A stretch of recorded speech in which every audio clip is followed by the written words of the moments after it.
Welcome to my YouTube channel Rohit के notes. तो आज के वीडियो में हम पढ़ेंगे सर्वनाम के बारे में। तो आइए शुरू करते हैं वीडियो। सर्वनाम यानी प्रोनाउन। तो इसका डेफिनेशन देखिए कुछ इस तरह का है। संज्ञा के स्थान पर प्रयोग होने वाले शब्द को सर्वनाम कहते हैं। तो जो शब्द संज्ञा के स्थान पर हम प्रयोग करते हैं उन्हें सर्वनाम कहा जाता है। तो कुछ सर्वनाम ऐसे हैं जिन्हें हम एकवचन में प्रयोग करते हैं और कुछ सर्वनाम ऐसे हैं जिन्हें हम बहुवचन में प्रयोग करते हैं।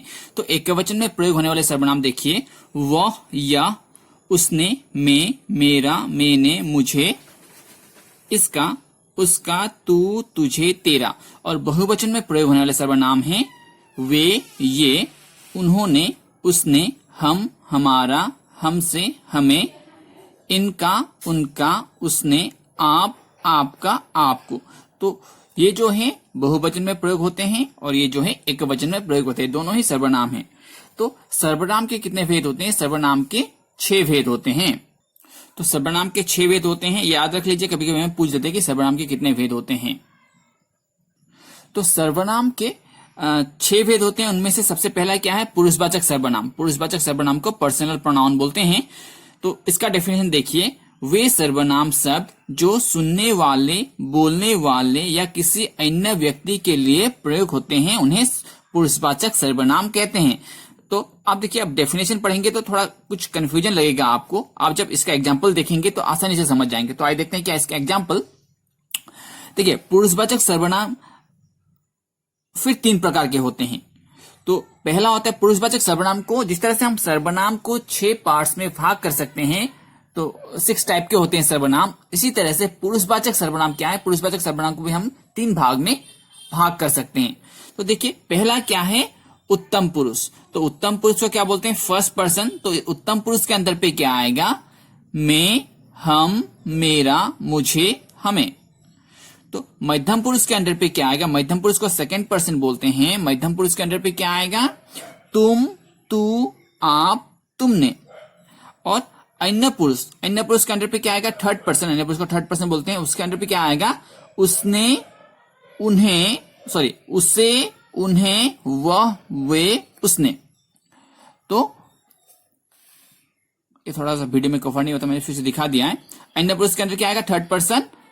उसे, उन्हें, वह, वे, उसे, उसने, तो इन शॉर्टली पुरुषवाचक सर्वनाम क्या है? जब 2 आदमी बात करते हैं, सपोज राम और रहीम बात कर रहे हैं।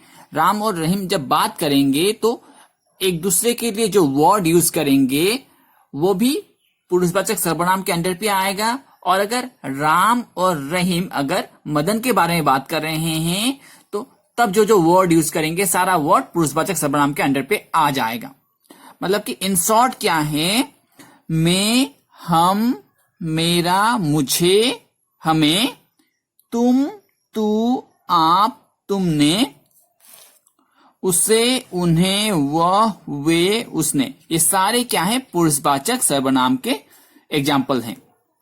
ठीक है। अब जहां भी ये सब वर्ड देखोगे डायरेक्ट आप लिख देना कि ये पुरुषवाचक सर्वनाम है। ठीक है। तो आइए पढ़ते हैं नेक्स्ट क्या है इसका टाइप। तो सर्वनाम का जो दूसरा टाइप है वो है निश्चयवाचक सर्वनाम यानी डेफिनेट प्रोनाउन।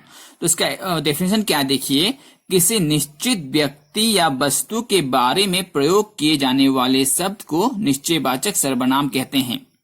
जैसे यह, ये, वह, वे, उन्हें, इन्हें आदि। मैंने एग्जांपल दिया, देखिए, यह मेरा घर है। यह डायरेक्ट हमें डायरेक्ट पता है कि यह हम बोल रहे हैं, यह मेरा घर है। या फिर मुझे यह दीजिए, यह दीजिए। अगर हमें डायरेक्ट पता चल रहा है, डायरेक्ट अगर बोल रहे हैं किसी एक चीज के बारे में, तो वो किस में आएगा? डेफिनेट प्रोनाउन यानी निश्चयवाचक सर्वनाम के अंडर में आएगा, है कि नहीं? तो इन शॉर्ट निश्चयवाचक प्रोनाउन क्या हुआ? अगर हमें निश्चय मतलब क्या है? डेफिनेट मतलब क्या? अगर पता चल रहा है डायरेक्टली किस चीज के बारे में बात कर रहे हैं तो वो निश्चयवाचक सर्वनाम के अंडर में आएगा। तो इसके बाद आते हैं हम लोग नंबर 3 यानी अनिश्चयवाचक सर्वनाम, इनडेफिनेट प्रोनाउन। तो इसका भी आसान है। देखिए क्या है, जिस सर्वनाम से किसी निश्चित व्यक्ति या वस्तु का बोध न हो उसे अनिश्चयवाचक सर्वनाम कहते हैं। तो ये निश्चयवाचक सर्वनाम का बिल्कुल उल्टा है। तो निश्चयवाचक में हमें क्या, किसी व्यक्ति या फिर वस्तु का डेफिनेटली हमें मालूम होता है किसके बारे में बात कर रहे हैं तो वो निश्चितवाचक होगा। अगर हमें मालूम नहीं कि किसके बारे में बात कर रहे हैं तो वो अनिश्चितवाचक होगा। तो इसका एग्जांपल देखिए, दाल में कुछ काला है। तो देखिए कुछ काला है, हमें क्या काला है पता नहीं, क्या गड़बड़ है पता नहीं है कि नहीं, तो कुछ हमें डेफिनेटली पता नहीं, तो ये इसलिए अनिश्चयवाचक है।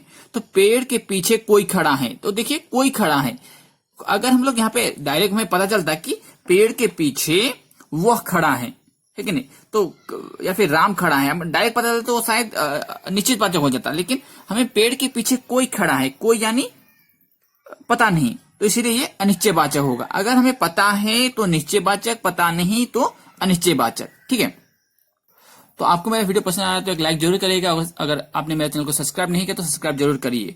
तो इसके बाद नंबर 4 पर देखिए संबंधवाचक सर्वनाम, रिलेटिव प्रोनाउन। तो रिलेटिव प्रोनाउन क्या है, देखिए वाक्य में दो सर्वनामों से संबंध बनाने वाले शब्दों को संबंधवाचक सर्वनाम कहते हैं, है कि नहीं। जैसे एग्जाम्पल देखिए, जितना खा सको उतना लो, जैसा करोगे वैसा भरोगे। तो देखो इसमें सर्वनाम क्या है, जितना और उतना। तो इन दो सर्वनाम को अगर एक ही वाक्य में दो सर्वनाम होंगे तो उसको रिलेटिव प्रोनाउन बोलेंगे, समझ लो। और जैसा करोगे वैसा भरोगे, तो इन दोनों को क्या क्या मतलब कि जोड़ दिया है। तो ऐसा अगर दो सर्वनाम जुड़े हुए रहेंगे तो क्या करेंगे, उसको एक के ऊपर दूसरा क्या रहेगा, एक के ऊपर दूसरा डिपेंड रहेगा, तो उसको संबंधवाचक सर्वनाम बोलेंगे। तो इसके बाद है नंबर 5 पर देखिए, नंबर 5 क्या है, तो इसका जो नंबर 5 है वो है प्रश्नवाचक सर्वनाम। प्रश्नवाचक सर्वनाम में इंटरोगेटिव प्रोनाउन। तो देखिए वे सर्वनाम शब्द जिनसे किसी भी प्रकार का प्रश्न पूछा जाता है उन्हें प्रश्नवाचक सर्वनाम कहते हैं।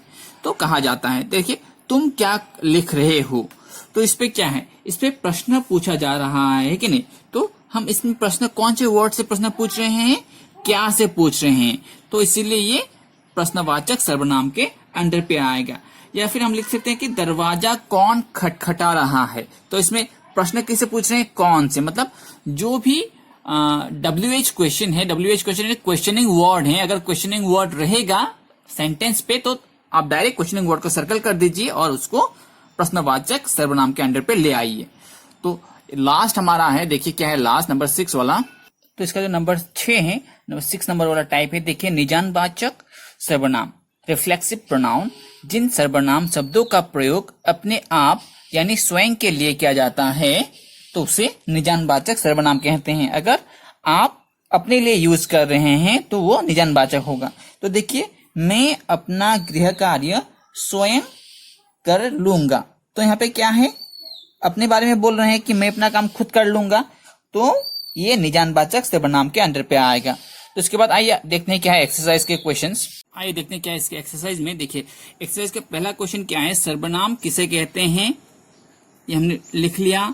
पुरुषवाचक सर्वनाम के कितने भेद होते हैं, 3 भेद होते हैं, मैंने पढ़ा दिया, वहीं से लिख लेना तुम लोग। और ये देखिए प्रश्नवाचक सर्वनाम किसे कहते हैं, ये भी हम लोगों ने लिख लिया है, वहां से आप लोग अच्छे से लिख पाएंगे। तो इसके बाद देखिए क्वेश्चन नंबर 2 से हम लोग करेंगे आज सॉल्व। तो देश रोहित का घर है, इसमें क्या यह होगा या फिर ये होगा, तो इसमें क्या होगा, यह होगा, यह रोहित का घर है। इसके बाद देखिए देश मेहनत करेगा देश सफल होगा, इसमें क्या होगा, पहले क्या होगा, जो मेहनत करेगा सो सफल होगा। तो इसके बाद देखिए कल क्या होगा, यहाँ पे कल हम पिकनिक जाएंगे। उसके बाद दरवाजा क्या होगा, कौन, दरवाजा कौन खटखटा रहा है कि नहीं। इसके बाद क्वेश्चन नंबर 3 में देखिए, क्वेश्चन नंबर 3 में क्या करना है, तो इसमें देखिए इस सेंटेंस में नीचे दिए गए वाक्य में से सर्वनाम शब्द छांट कर लिखे। इनमें सर्वनाम क्या है, पहले वाले जो शब्द है उसमें वाक्य है उसमें सर्वनाम क्या है, देखिए मैं अपने आप पूरा कर लूंगा, मैं अपने काम, तो इसमें सर्वनाम क्या है, मैं है, तो यहाँ पे हम लोग मैं लिख देंगे। उसके बाद दूसरा, मेरी किताब फट गई है, इसमें सर्वनाम क्या है, मेरी, तो हम लोग यहाँ पे मेरी लिख देंगे। दाल में कुछ काला लग रहा है, तो इसमें सर्वनाम क्या है, कुछ, तो हम लोग यहाँ पे कुछ लिख देंगे। मैं भी आपके साथ चलूंगा, यहाँ पे सर्वनाम क्या है, मैं, तो हम लोग यहाँ पे मैं लिख देंगे। वो माला बना रही हैं, तो इसमें सर्वनाम क्या है, वह है, हम लोग वह यहाँ पे लिख देंगे। हो गया। इसके बाद देखिए क्वेश्चन नंबर 4 में क्या कहा गया है। क्वेश्चन नंबर 4 में हमें कहा गया है कि सर्वनाम संबंधी अशुद्धियां दूर करके वाक्य को पुनः लिखो। इस सेंटेंस में कुछ रॉन्ग है, हमें उसको सही करके लिखना है। बाहर कुछ खड़ा है, अगर हम इसको सही करके लिखेंगे तो क्या होगा, तो इसको सही करके लिखेंगे तो क्या होगा, बाहर